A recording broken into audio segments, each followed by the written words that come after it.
Have you ever had a friend who only calls when they need something, but disappears when you do? Or someone who makes you feel like you have to constantly prove your worth just to keep the friendship alive? If yes, then you've already tasted the bitter truth of transactional relationships. Today, we're diving deep into why some friendships slowly transform into emotional marketplaces where effort is traded like currency, and why so many people fall into what I call the performance trap. Stay with me, because once you understand this, you'll never look at relationships the same way again. You see, friendships aren't supposed to feel like a job interview that never ends. They should feel effortless, supportive, and natural. But somewhere along the way, many of us learned that we need to perform, please, impress, and constantly give in order to be valued. It starts quietly. A friend asks for a favor, nothing unusual, then another, and another. And suddenly, you realize the pattern. Your importance in their life is tied to what you can offer, not who you are. The truth is, transactional friendships don't begin with bad intentions. Most of the time, they start because we want to be liked. Maybe we're afraid of being left out. Maybe we grew up believing love is earned, not given. Or maybe we so used to giving that we notice when people stop giving back.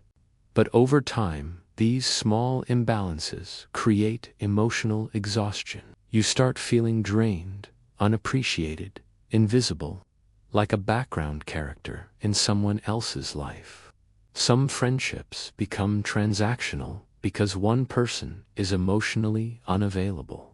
They don't want connection, just utility. They want your time, your support, your energy, your presence, without offering any of those things in return. They want the benefits of closeness without the responsibilities of connection. And every time you say yes to please them, you reinforce the imbalance.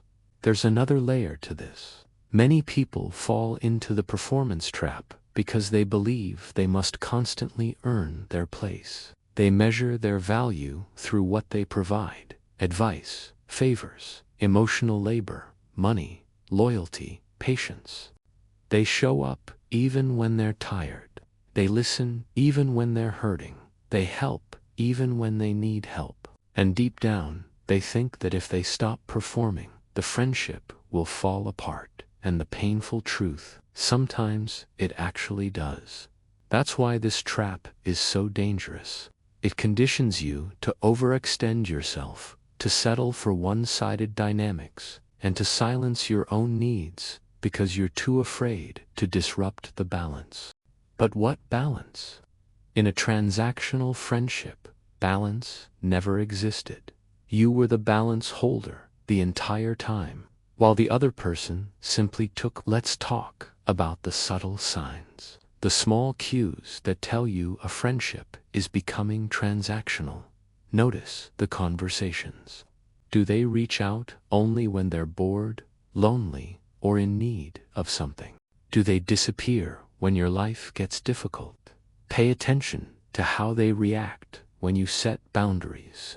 A healthy friend respects limits. A transactional friend gets irritated, distant, or manipulative.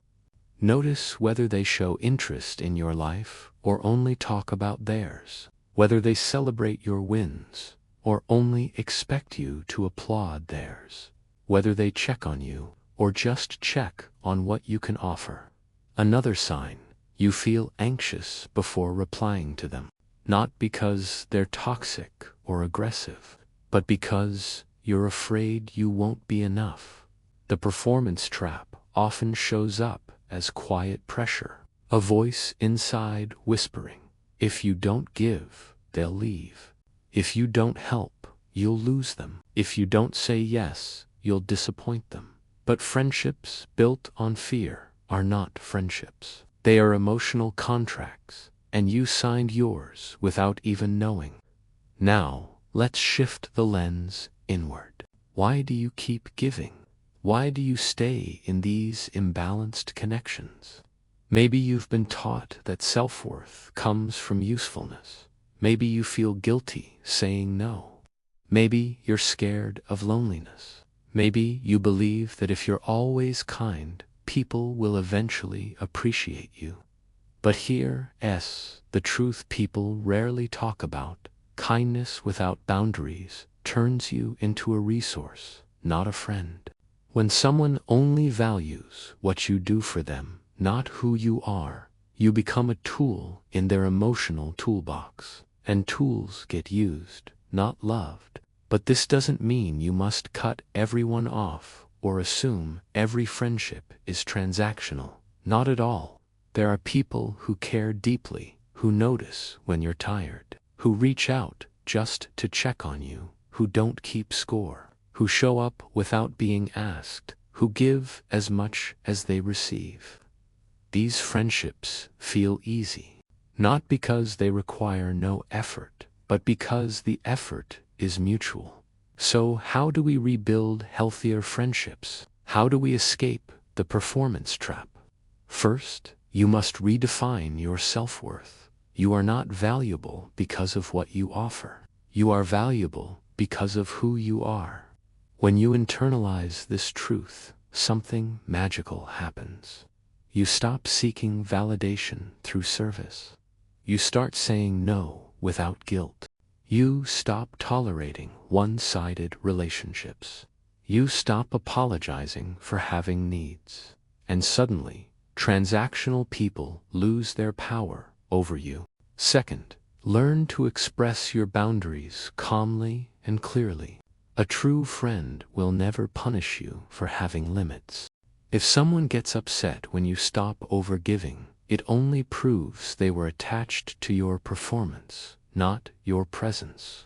Third, observe consistency, not words. A friend who cares will show it through small, steady actions. They'll check in without needing anything. They'll listen without rushing. They'll remember the details you share. They will be emotionally available, not selectively present. Fourth, allow yourself to receive. Many givers struggle with this.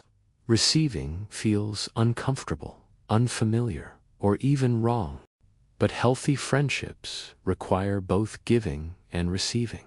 Let people show up for you. Let them support you. Let them care for you. You deserve that.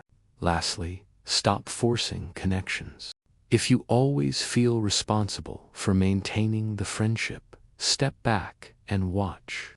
If the relationship dies when you stop performing, it was never a friendship.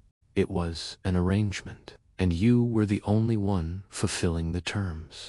Let me leave you with this. The right people will never make you feel like you have to earn your place.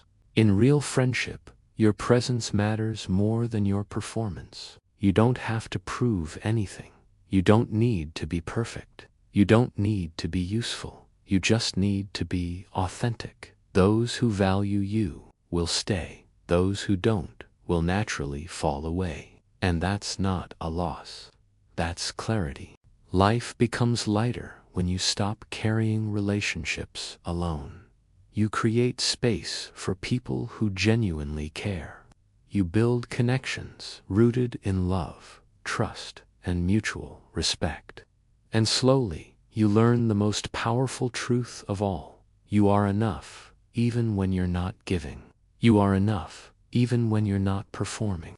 You are enough simply because you exist. This is Legacy of Stoic, reminding you that your worth is intrinsic, and the friendships you deserve will never demand performance, only presence.